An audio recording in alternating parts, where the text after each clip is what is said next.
I need to get I need to get a stand.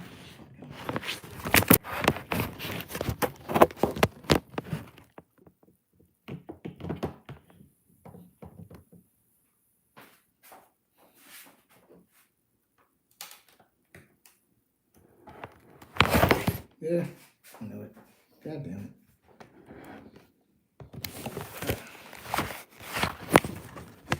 I feel like that's... What up? I'm coming.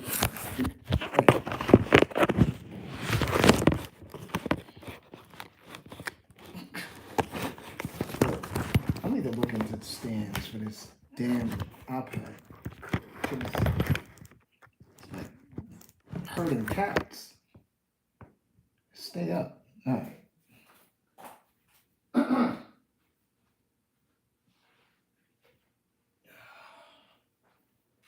Why should she still be out of what's the name? Yeah, I still gotta. All right, yeah. This is annoying. What up? Welcome to a live episode of Do Rag with the Cape Road. As you said, I don't have a do rag on, nor is a Cape Road. I'm just here to talk about whatever masculinity is supposed to be and how that plays into sports and how professional sports are a part of the fascist entertainment wing of, what up, Pat? Fascist entertainment wing of Empire. And, using him as the motif. That movie, Him, that came out, I think, it feels like years ago, but I think it was last year that Him came out with Marlon Wayans and the dude from that episode of Atlanta. I don't know his name, so I just call him the dude from the episode from Atlanta, where I thought they were going to do like a psychological deep dive, from an entertainment standpoint, about how professional sports are a breeding ground for fascism, a breeding ground for whatever masculinity is supposed to be in the West, a breeding ground for misogynoir, a breeding ground for rape culture. And also, while you're here, make sure to like, comment, subscribe, share this. As you see in the pinned comment, if you want to support the content, you can hit up my Cash App or Venmo. And you can also sign up for my Patreon for free or as low as $1.50 fee, because who knows when they... What up, Emil? Who knows when they're going to kick my ass off of this shit again. But the point of the thumbnail with, the head of Jay-Z and all of those basketball players around him is all of those basketball players are intricately connected to the white military project that is called Israel, which is Occupy Palestine. From Stephen Curry investing in drone program systems and shit and taking pictures with those people, to Kevin Durant doing it, to LeBron James acting like he don't know where Israel's at, but somehow at the same time is like well-versed in Malcolm X.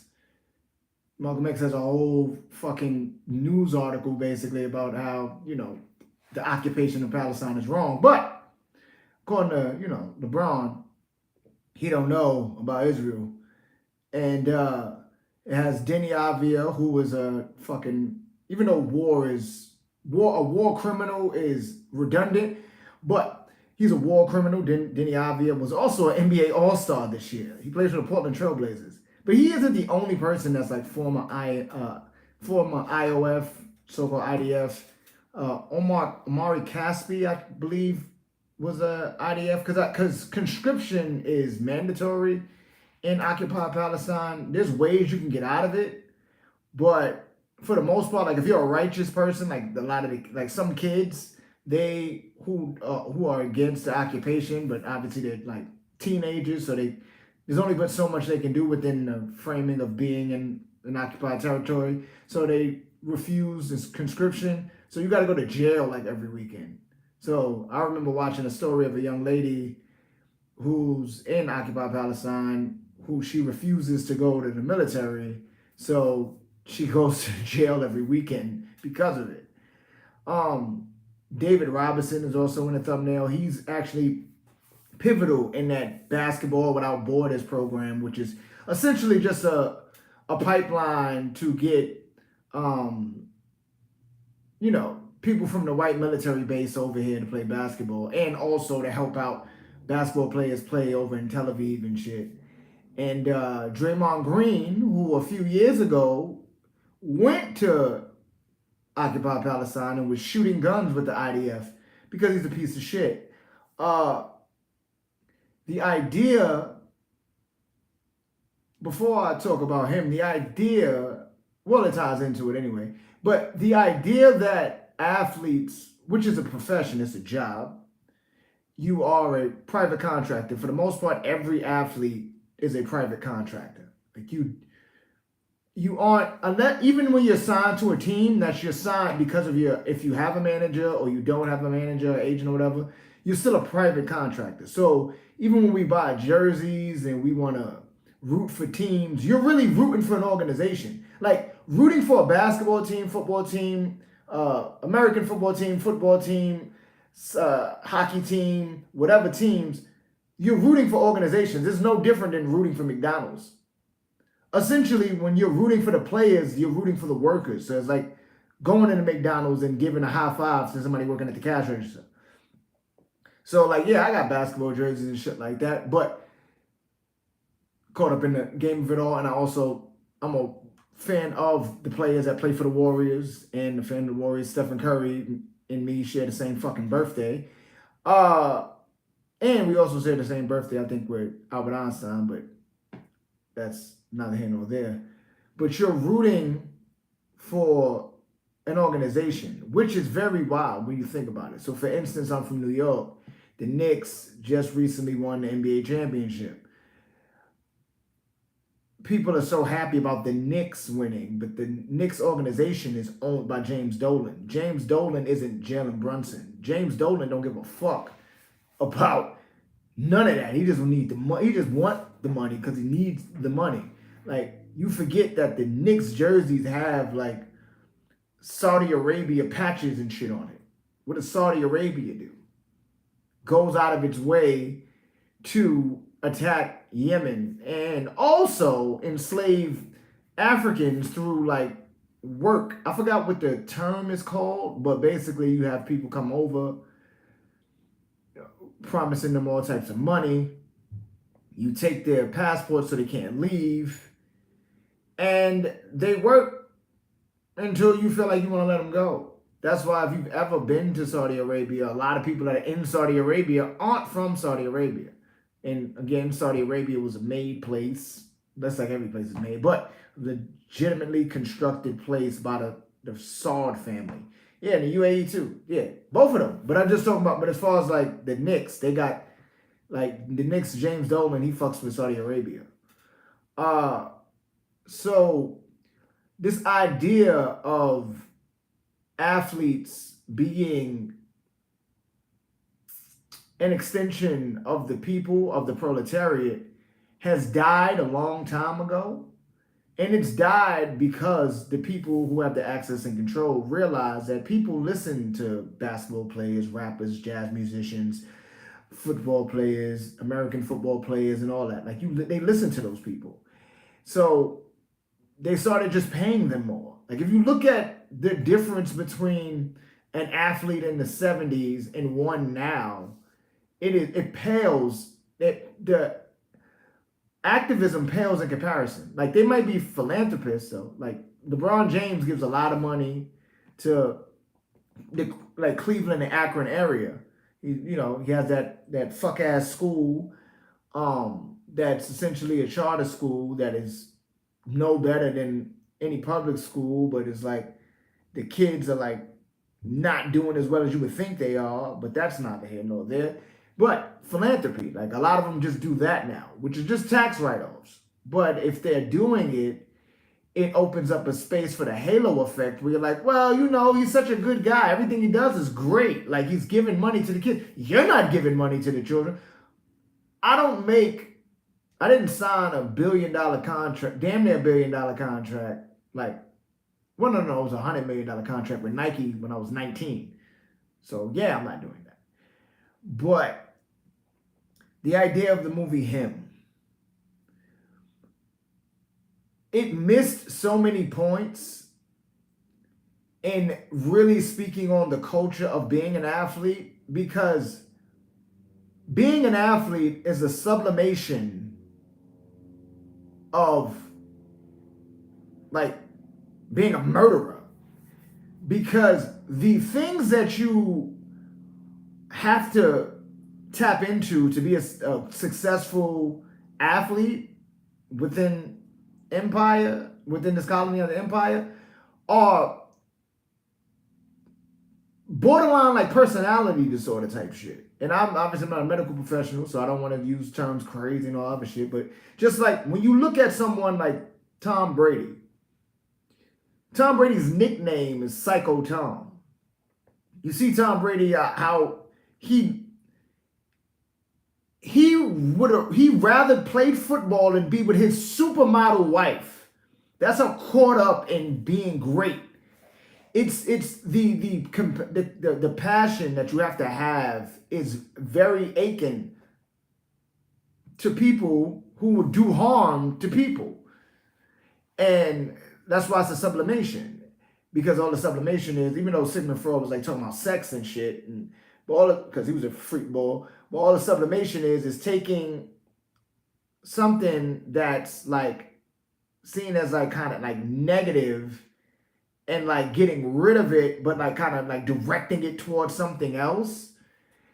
And so that's what sports does for athletes. It takes, especially those that identify as men, it takes those men, because obviously there's women athletes that do this too, but the ones that are propped up and the ones that are publicized all the time are men more than anyone else, because we live in a patriarchal society. It takes that aggression that we're told to have. It takes that selfishness that we're told to operate within, and it creates a person that will do anything to win. Like, think about how wild it is that people will take steroids to win a game, knowing what steroids does to the human body, or any kind of performance enhancing drug, what it does to the liver. No, women's sports is entertaining, but what it does to the liver, what it does to your scrotum, what it does to your body, period. People will do just about anything to be great. And greatness is a form of like extreme ass narcissism. What does it do to the brain, especially? Yeah, exactly. So when you figure the film like Him, right? There's no spoilers because the fucking movie's old. If you ain't see it, I'm sorry. Essentially, Marlon Wayans was the pinnacle of like sports perfection within his sport, which was American football. He was a champion, MVP, all of these things. He's like the greatest ever, right?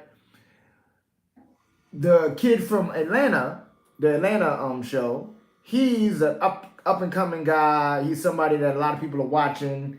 He's somebody that could be the next best thing. Actually, never heard of it until now. Is it good? Is it? I mean, him is okay. No, I didn't play football. I fight professionally. Like, I fought MMA and Muay Thai when I was living in Thailand. But like, I got friends who play professional football. But Marlon Wayans takes the kid from Atlanta, from the Atlanta show, under his wing because he's supposed to be the next coming person, like the next superstar, the next It's the passing of the changing of the guard, or whatnot. So the kid goes to Arizona or some shit. He goes to Marlon's compound. They're hanging out. Marlon's he's fucking. He's like, it's just like if you were to meet Michael Jordan or people when people were passing out meeting Michael Jackson and shit like that. Like he was just like stupefied. Obviously, he's one of your favorite players, so you want to impress them. So when he got there, Marlon's showing him the ropes, and things start to get odd. And basically, Marlon shows him the extremes of wanting to be great, and it turns into him chasing after greatness was him having to join a blood cult. And it's not you don't need to, honestly, again, like, because it missed a lot of the point of him. So I'm going to give you why the movie, obviously you just heard what the fuck I said, but why this ties into the issues of these athletes fucking with the white military base, which is occupied Palestine, which is called Israel. This whole fascist wing, this whole fascism shit, and the entertainment wing of empire is sports and shit like that.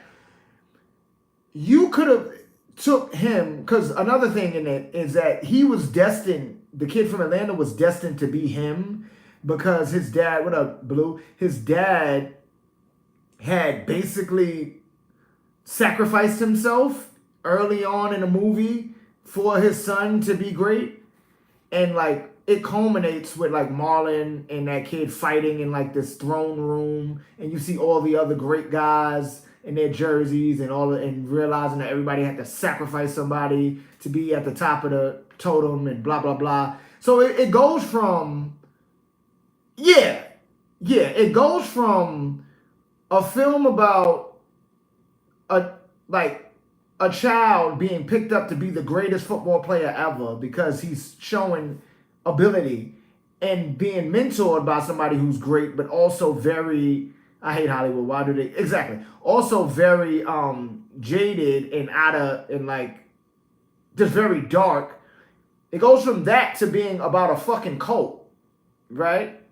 So the way that movie would have made sense is that you could have kept all of the extremes of Marlon and all of the ideas of giving up everything and being a complete piece of shit and just being like, again, if you take it's sublimation. If you take the attitudes of like a Michael Jordan and you don't put that to basketball, he might be a murderer.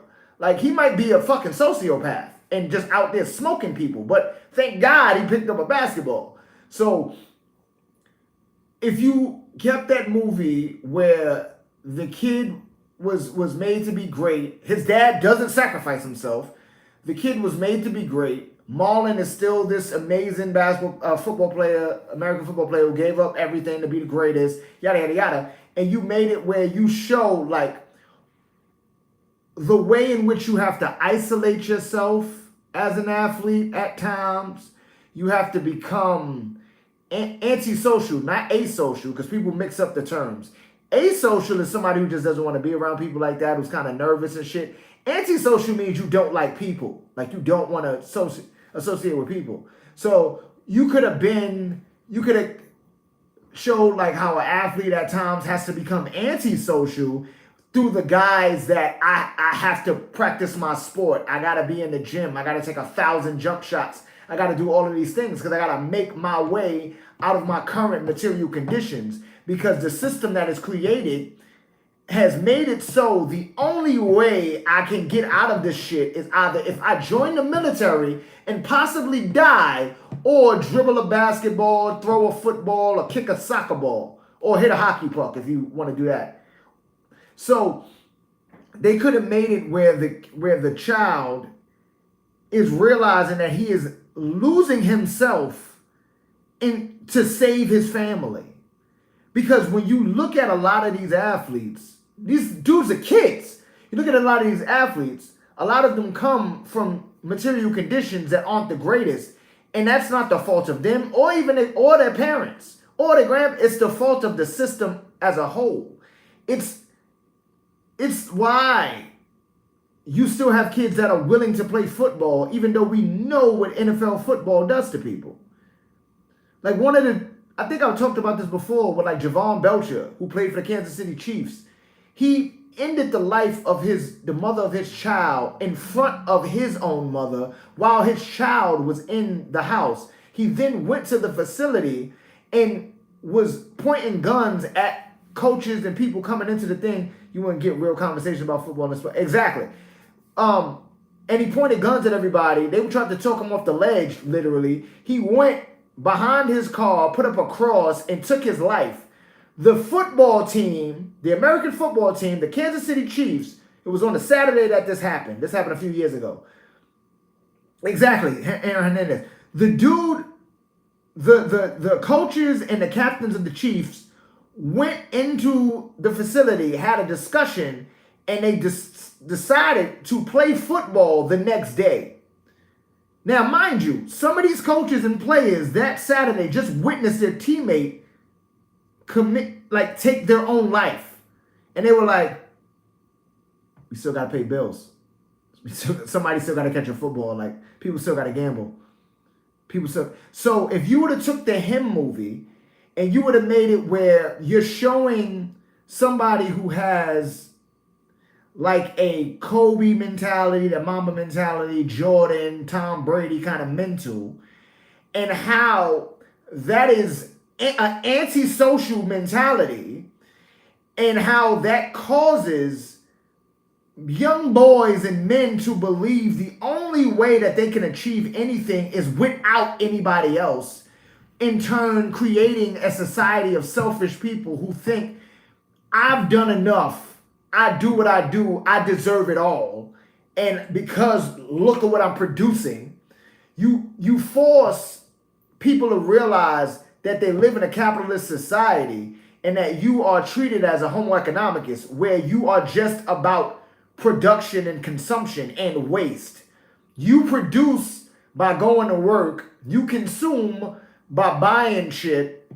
You waste by throwing shit away and literally dying. And at the end of the day, capitalism makes money off of you. So it could have went from the ending of the movie where they were about to finish the blood sacrifice and the kid chopped off people's heads and people started exploding. No time for grief and process, and players are treated as property. Yes, exactly. Players were exploding. I mean, people were exploding. Planes were flying behind them with the American flag. It was like Americana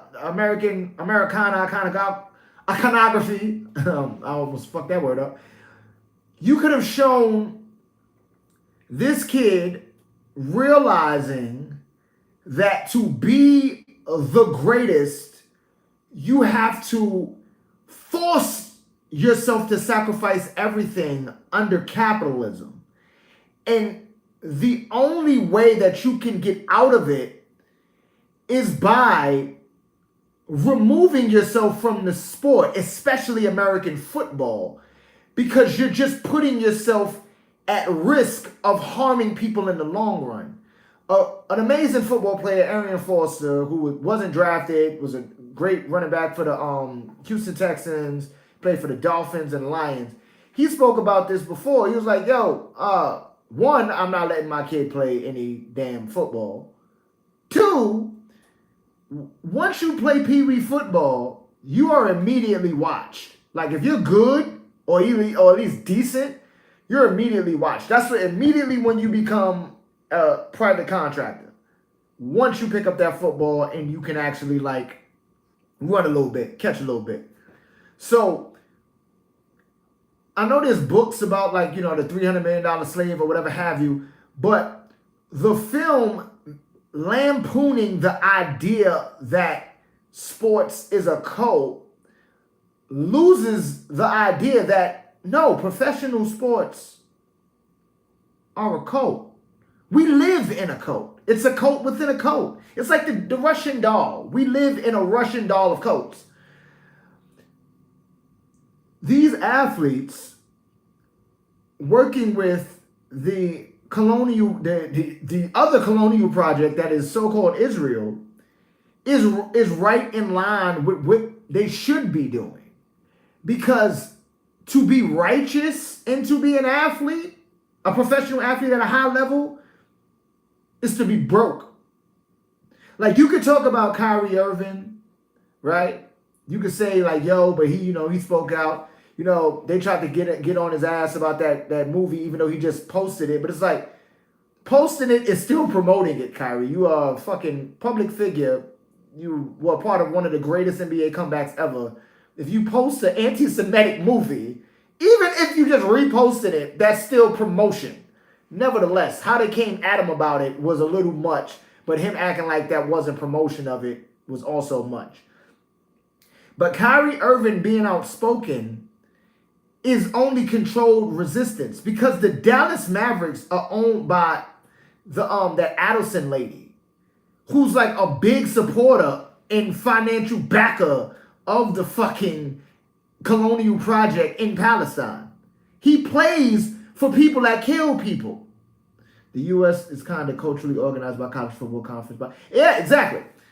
So when you consider that these men and women play this sport, like, I don't know if you ever watched Angel Reese's podcast. I think it was Angel Reese podcast that had it also. One of the WNBA players podcast, where they were talking about, playing overseas and talking about like playing in Israel and all these other things. Like, did the movie take race sports serious? If I understand it correctly, white players are more likely. Yeah. White players are. It didn't, the kid, I hate the term mixed, but the kid is like a mixed race dude. So he was a quarterback. He was like, he had quote unquote black features, but he had white skin, white skin. Even though it's not you're not white, you are like tannish or whatever the fuck. But yeah, he was a quarterback. And I think Marlon Wayans was a quarterback, which is supposed to be the head honcho of the team. And to that point, yeah, ambiguously mixed. Yeah, I just say like, it's you're bi-ethnic, because even, again, race is a political thing. And if ethnicity is just culture, and culturally speaking, if you were raised in a certain way, that doesn't really matter the color of your skin, you just your ethnic group. But like, America makes it confusing on purpose. Like, if you don't know who I forgot the fucker's name, but Ashby is his last name, was homeboy in Virginia that went out of his way to do genocide by paper. You good, Blue? Genocide by paper. Like paper genocide, where he made it so that you were either black or white. No one was indigenous, which in turn created that vacuum where there's a lot of African people within this colony under empire that believe that they're indigenous, which is based on what happened in Virginia. So a lot of it, But back to the thing at hand. The removal of the idea that sports as they are a cult creates this idea that, no, it's all right. Like, play pro sports, it's cool. Like, don't get me wrong. Like, I fight professionally. I haven't fought in a while. But, like, that's dangerous. Every moment I go in the ring or even training for shit, I could die. And then we just move on.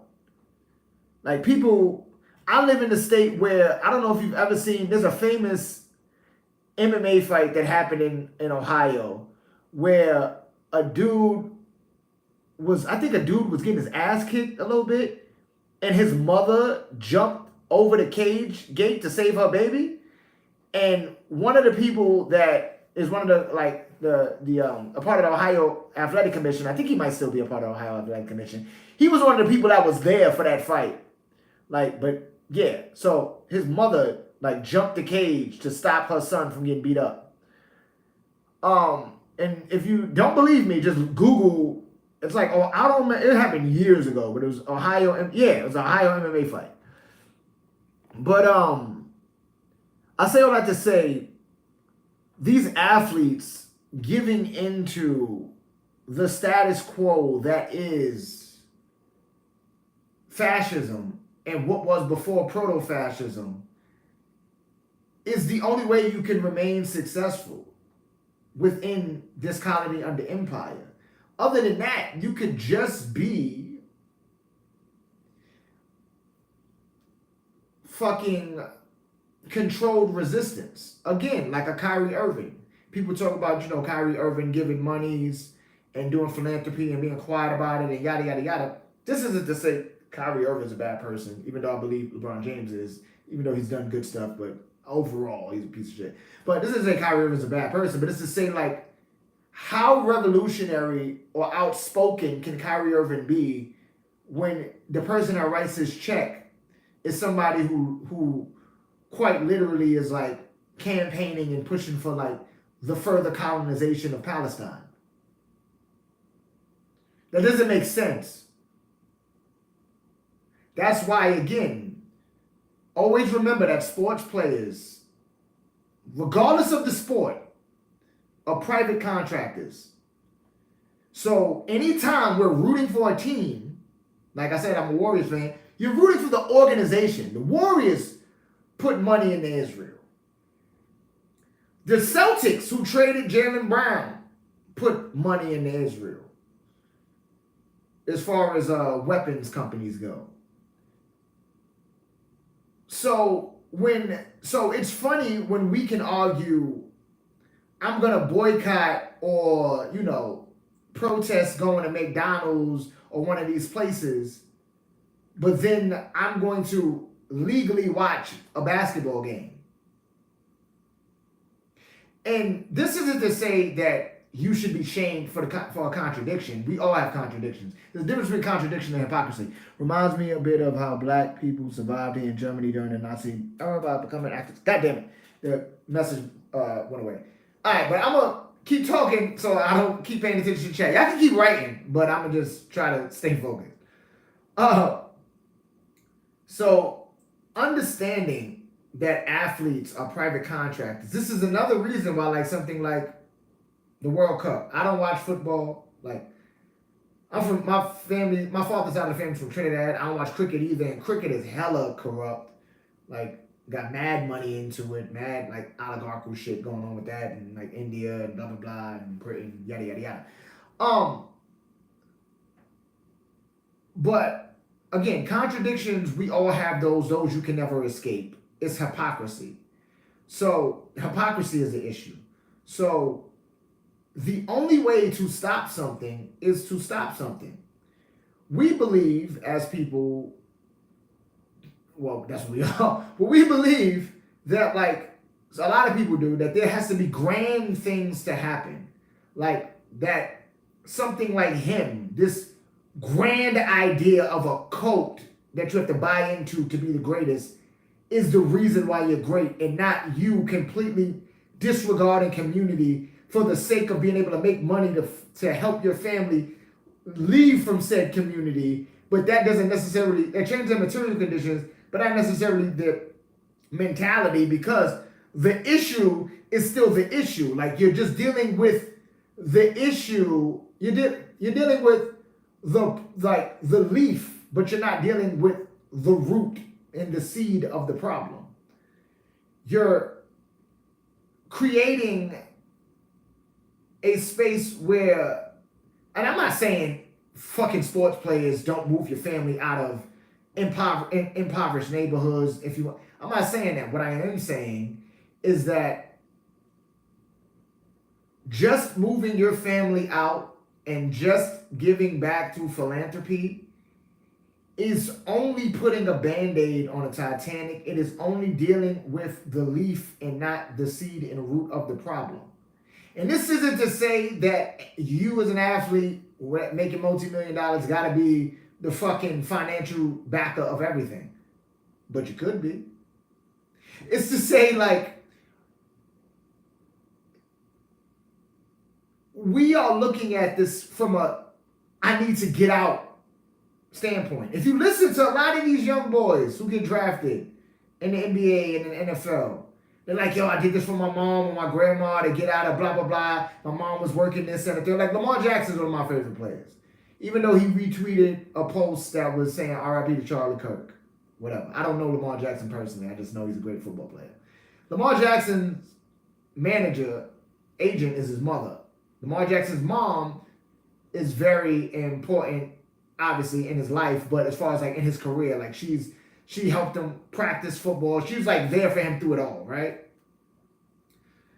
He getting his mother in a better situation and doing what he got to do for himself and his family is not a bad thing, but him knowing, just like all these other young boys knowing, hey, my mom or my dad is sacrificing so much so I can dribble this ball or catch one. I need to do everything in my power to make sure that they get out of these material conditions. And that's it. I just need to get them out. Like, I don't need to, like, people talk about escaping the hood. Like, I got out. Like, moving on up to the east side, to that deluxe apartment in the sky. Like, the reaching back, the pulling up the ladder, proverbial ladder, it exists, and it's and honestly, like, we can argue that, oh, you know, these people should be doing more, yeah, but it's not their fault. Why isn't it their fault? Because they didn't create the circumstance. Again, you would be arguing just the problem and not the root cause. So you can say like, oh yeah, well, you know, LeBron or blah, blah, blah, and putting money into this and that and third. Like, yeah, they could. I'm not saying that they shouldn't at all, or like they should just, you know, hoard money and whatever. What I am saying is that don't be mad at them. Be mad at the ownership. For instance, Jaylen Brown. If Jaylen Brown can have a $250 million NBA contract,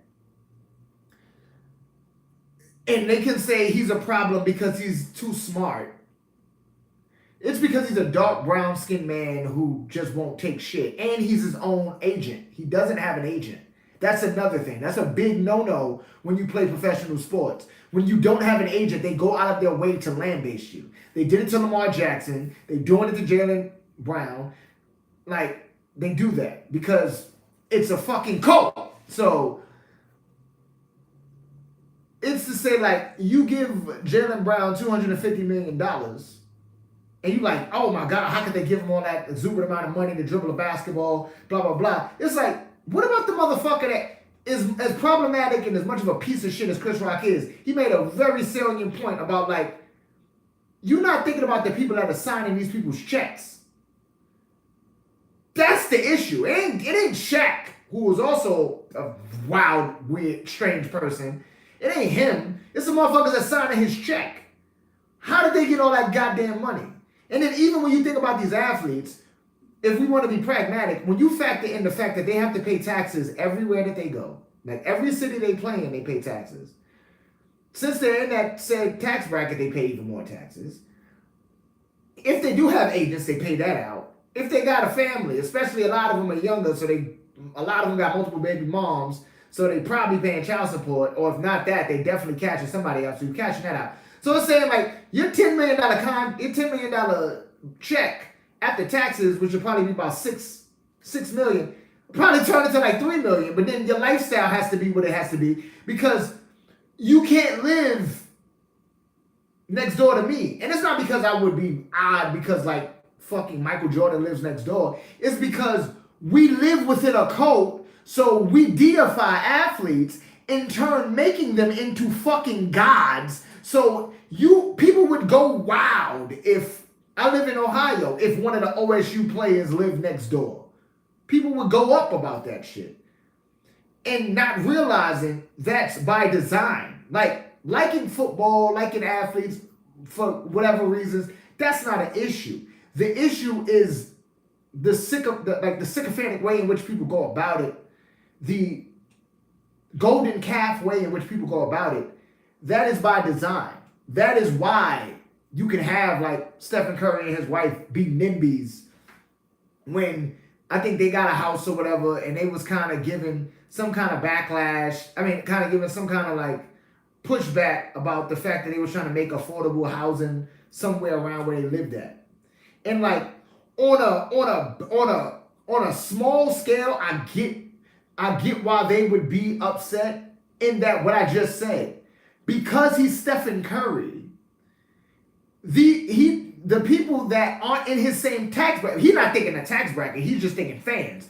But the people that aren't in the same tax bracket don't operate within the same material conditions and might actually like him as a basketball player, might start to get odd about him living next door and want to be around him a lot. And fucking, it turns into that movie with Robert De Niro and Wesley Snipes. When Wesley Snipes was a baseball player, and Robert De Niro was a very actually I gotta download that movie. Robert De Niro was a very obsessive fan to the point where he was killing people like that. Like they make films like that because it's art. You know, it's art imitating life or it's life imitating art. It's dialect. It's both ways. They go both ways. So from that end of his argument, I get like, oh yeah, you know, it could be a lot for my family's safety because fans are fanatic. But on the other end of it, it's like, so you're saying that people can't have a place to live because you're famous for dribbling a basketball. Whose fault is that? It's not yours, Stephen Curry. It's the fault of the fucking system. We live in a cult. So, actually, while you're here, are you still here, make sure to like, comment, subscribe, share this with your friends and shit. As you see in the pinned comment, I have my Venmo and Cash App if you want to donate to the content, you want to help me keep doing this shit. Also, you can sign up for my Patreon for free or as little as $1.50 fee. I'm looking to make more stuff, especially in the next coming weeks, because I got some shit that's gonna make me rather busy, and so I'm not gonna be able to like post a lot. I'll probably have to like just chop up videos. So I got 2 scripted videos in the tank and another live that I'm gonna probably put on another live and another scripted video that I'm gonna put on Patreon. But back to the matter at hand, I had to give you a little commercial break. A film like him creating this, displaying the idea of what someone would do to be what someone would do to be the greatest is not a far-fetched idea. Again, people do steroids. Performance-enhancing drugs, they're so embedded within our lexicon, within our social lexicon, within the zeitgeist, that you just scoff them off and like, oh, that person doing roids. Do you know how serious it is to do fucking steroids? Do you know what that does to a human body? And there's people that are willing to do that to be able to play their sport because they need to make money.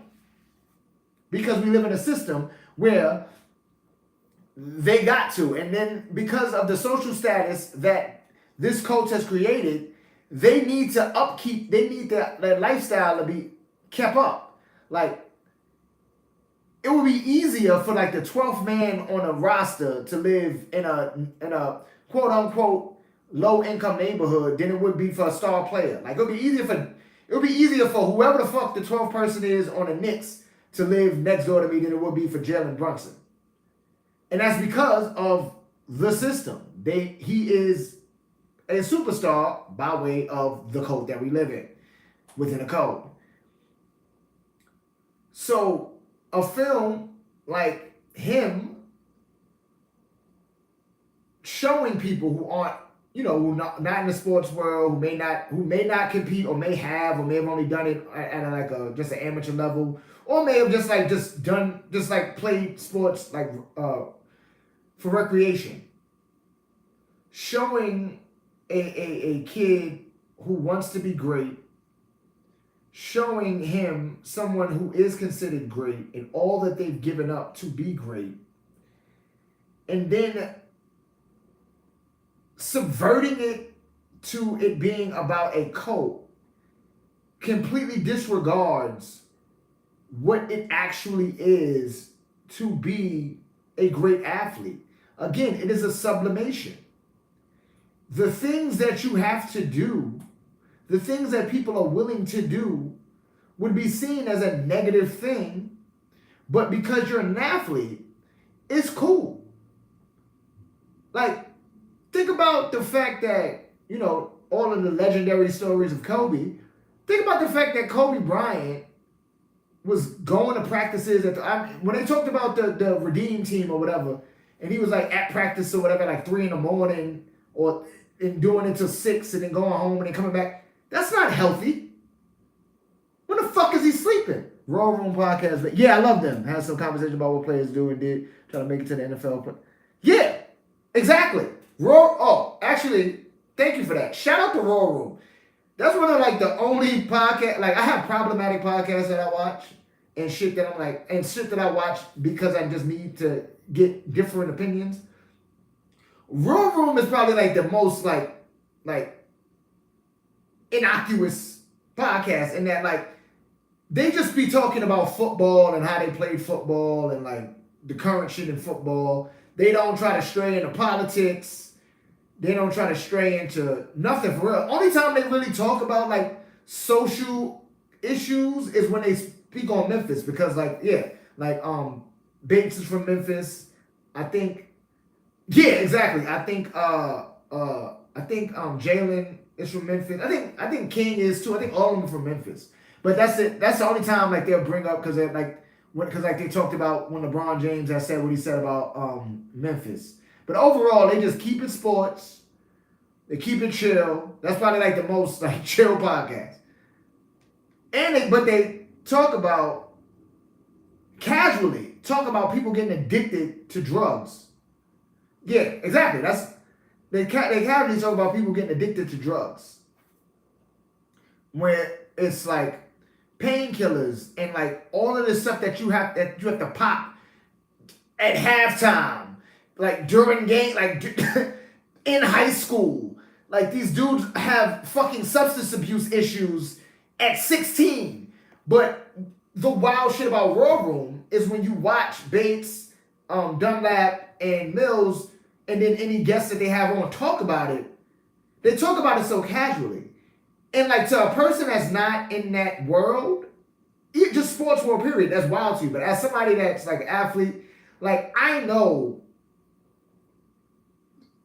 going to the gym, for instance, like, we have like a concussion kind of policy. Like, we know how to spot concussions, and we know how to deal. There's some revolutionary potential in the podcast when it comes to the history of Memphis. They appreciate it. Yeah.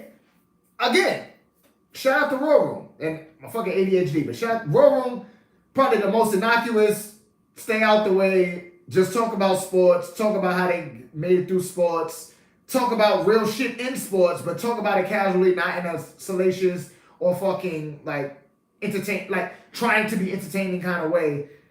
Yeah, I fuck with them. I fuck with Raw Room. But like I said, fighting for a living. We talk about concussions casually, people breaking arms casually, people like seriously injuring themselves casually. Like, we got, you know, people that can't do certain things, and we know that we make sure that they don't do certain things because they've had too many concussions. But we talk about that casually. And that's coming from people who, for the most part, aren't even like the high-level professionals or the high-level amateurs, or people who ain't even amateur. They just really like martial arts. So the idea of him opening the door for the conversation of how cultish professional sports are, especially in this colony of the empire, and how the only way to operate within this is you have to, for lack of a better term, sell your soul. Because, for instance, again, me and Stephen Curry share the same fucking birthday. Also with Einstein. So, you know, shout out to Einstein, big up, whatever.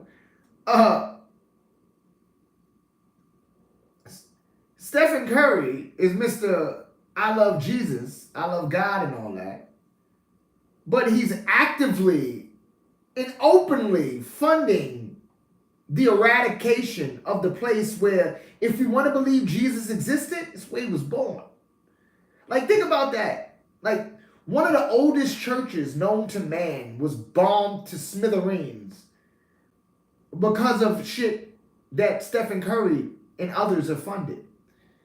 And he calls himself a devout Christian. Like, goes to the seminary, goes to like because they have like a church thing in the sports facility. I forgot what it's called, but he like goes there like when what's the name was the coach, Mark Jackson was the coach, like they would all go to their place and pray together and shit like that. And then like Mark Jackson, people were like, oh, why he hasn't got hired back? Yo, it's fucked up. This black man is like, from what was said is that Mark Jackson said wild shit about gay people, and then it just was like, yeah. And he's also a black man, so it's just like double whammy. Like, you're speaking about gay people, which, depending on what you look like, could either be a slap on the wrist or your ass is fired. And Mark Jackson is a black man whose brother played in R.I.P. The Escalade, played in And One. So it's like, we can get rid of you. So that's not to say that Mark Jackson don't deserve a job or whatnot, but I don't like when people bring him up and then don't bring up why he got in trouble. And that ties into the whole idea of, like, again, the deification of athletes and also that racial essentialism, but that's another conversation. Looking at how you can have the basketball without borders. So you got David Robinson, who's NBA Hall of Famer, multiple-time champion with the Spurs. Because the Spurs also have ties to Israel. Because, again, Israel is nothing more than a white military base. It is an extension of the U.S. The U.S. is an extension of other people. Like, I know network state by definition has to do with computers and shit, but I use the term network state because I don't believe in borders or none of this, or the names of places. Like, because the people with the access and control don't. I call network state because I just look at people who have money who just do stuff. Like, that's why Elon Musk can fucking interfere with shit in, like, Europe. So network state, to me, my definition of it is just people who have access and control. If you have the money or some kind of pull, then you are a part of the network state of motherfuckers who are willing to do whatever they're willing to do anything for everything. That's how I like a network state. Again, the definition of network state is not what I just said. What I just said is my definition. Nevertheless, you look at these athletes, you look at the Spurs, David Robinson, the Spurs also fuck with the white military base. He's one of the ambassadors for the Basketball Without Borders. Denny Avia, bitch ass, I think he's a product of that. David Robinson's son, he might still play over there, but plays in Occupy Palestine. Patrick Beverley's bitch ass, he played in Occupy Palestine. Like, these situations create a space for, the Patrick Beverleys, Dave Robinson's son, other players who played there and other places overseas, to remove the politics of what athletes used to promote, because they were just people who were athletes and not athletes. And it makes it so it can be seen as innocuous. Because it's like, they just play over there. Like, they can't be a bad guy. Like, they just play for Tel Aviv. They're supposed to stop the fucking problems in Palestine and the shit that's caused by the invaders. I'm not saying that, but again, that dialectical gap that was closed because of the people with access to control giving athletes and entertainers more money, they could just say stuff, though, and just, like, not do shit. Because the only way to stop something is to stop something. So if in the film, he comes to realize that, let's say his father doesn't sacrifice himself like he did in the movie, that his father created a strained household because he was too aggressive about getting his son into being the possible greatest in the NFL eventually, and that him seeing how much Marlon has given up and how soulless he is and how hollow his interactions with other humans are, because he knows he's an athlete. He knows a lot of people are only around him because he got money, and they don't really give a shit about him outside of him catching a football and throwing one or whatever have you. Him realizing that and being like, yo, rather than, like, say for instance, Brandon Jennings, who could have been a high draft pick when he came out, but then went overseas and then came back and was a high draft pick. Where, like, they could have took it where the kid still plays football in high school, gets to the point, like, let's say it's the senior year, gets to the point of the draft, and he's like, you know what? I'm done. Like, he gets up there, he gets drafted by the team that Marlon grooms him for. He gets up to the stage, Roger Goodell gives him his hat, shakes his hand. He's like the number one pick, so he showed the number one pick jersey, gives him his hat, shakes his hand. Usually the number one, you don't get to speak at the podium, but you get to talk to somebody right after you get picked. Once he gets picked, walks over to the announcer, whoever's talking to him, and they ask him about how he feels, what is he going to do for the organization, yada, yada, yada. And he's just like, nothing. And then what? I'm not going to do anything because you're using my labor and you're profiting through surplus like value. Even before the surplus, but my labor is the surplus. Like, me fucking catching touchdowns and all that shit is the surplus. But you're using my labor to profit and spend money in global conflicts and spend money in think tanks that affect policy that destroy communities that I'm from. You're further perpetuating a system where kids like me only can think about dribbling or catching a football to get out, because the chances of our parents having the money for us to go to a college that can get us to the next level and get us the right connections are slim to none. So if I take this jersey and I stand behind center and throw a football for this fucking team, I am doing nothing more than letting every child that is looking up to me right now and looking up to others like me, I'm doing nothing more than letting them know that the only way out is by playing the game. And I don't want to do that. And he could have took the hat off, threw it, and just walked off the stage. That could have been the ending of the movie. Like, because that like, the ending of the movie made no goddamn, again, it was an actual quote. Him doing that could have been the ending, because in the end, that is what sports are. Professional sports within this colony under empire are part of the entertainment wing of overall empire. So they themselves are fascists, and they themselves create they people that watch them become proto-fascists and then become fascists, because you get locked into rooting for this business with people in the business, workers that you like. You get so sycophantic that you're willing to fucking fight people over it. When you think about the fact that it was throwing eggs at Victor Wembanyama, if you've ever heard about, like, the feuding between Pat Tillman. I'm actually one of the episodes I'm gonna speak about Pat Tillman. Yeah, Pat Tillman was killed by friendly fire. But the actual, like, constructed episode, the Patreon episode, I'm gonna talk about Pat Tillman. Because this is a longer conversation about what him is. Because that is why they want you to be him. Because him is nothing but something at the same time. You're nothing to yourself, because who the fuck are you?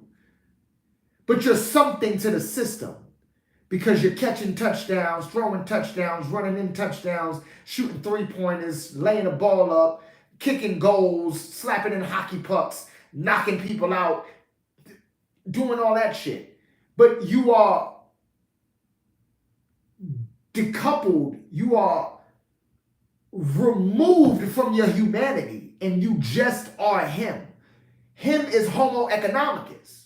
You are just producing and you are being paid for it, but the surplus value you're never ever touching.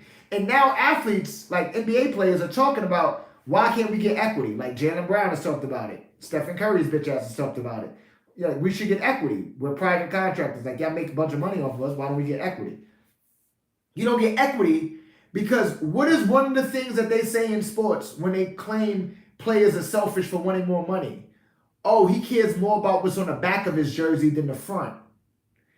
But when you understand that the front of the jersey is a business, what are we talking about? But then when you don't understand that, you have people in the streets mad that players aren't signing contracts or this and the third. Like, again, as much of a piece of shit as LeBron James is, LeBron James is a perfect example of what an athlete should be doing, in that I should control where I go play basketball. I should be able to control the fucking schedule. Oh, LeBron hasn't signed up for a team yet. I mean, he's on the Philadelphia 76ers now, but he hasn't signed up for a team yet. We can't set the schedule.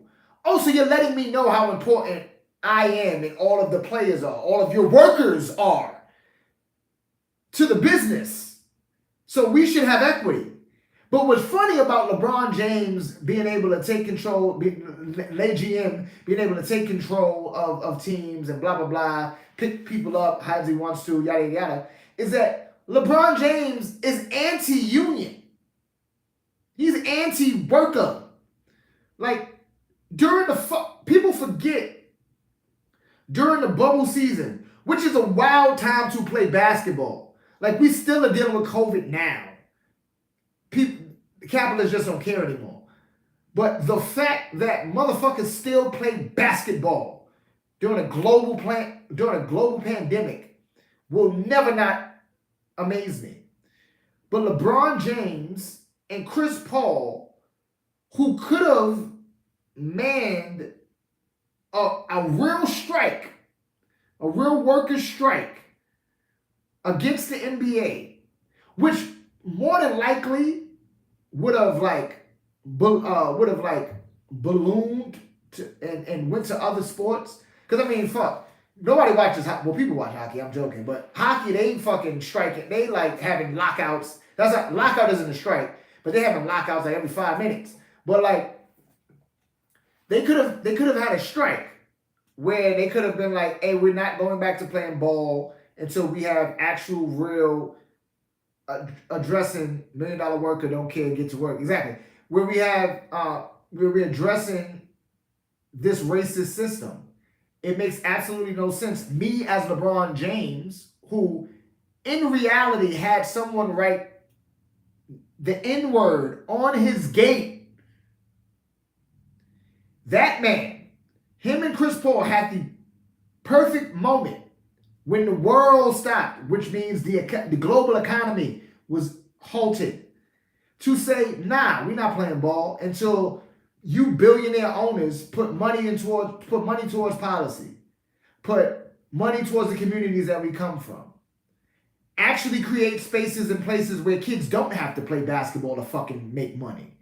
Like, they don't have to sacrifice their bodies to earn a living. Like, we already are, quote unquote, sacrificing our bodies to earn a living anyway with labor, but in the sense of how strenuous sports are. Like, I have some injuries, you know, knock on wood, like, alhamdulillah, not as serious as a lot of other people's, but they had a moment that they could have done that. And instead, they allowed Barack Obama, who's a part of the overall colony under empire, call him and say, get them motherfuckers back on the goddamn basketball court right now before I blow this shit up. And they did. So that's why it's funny that LeBron James, technically, with the way that he operates within the NBA, is showing you how a worker should be able to operate within a place that he works. But he's only doing it for himself, though.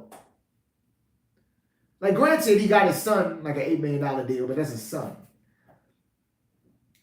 So I'm gonna close this out in that, but I just want you to understand that sports are a part of the entertainment wing of this colony under empire.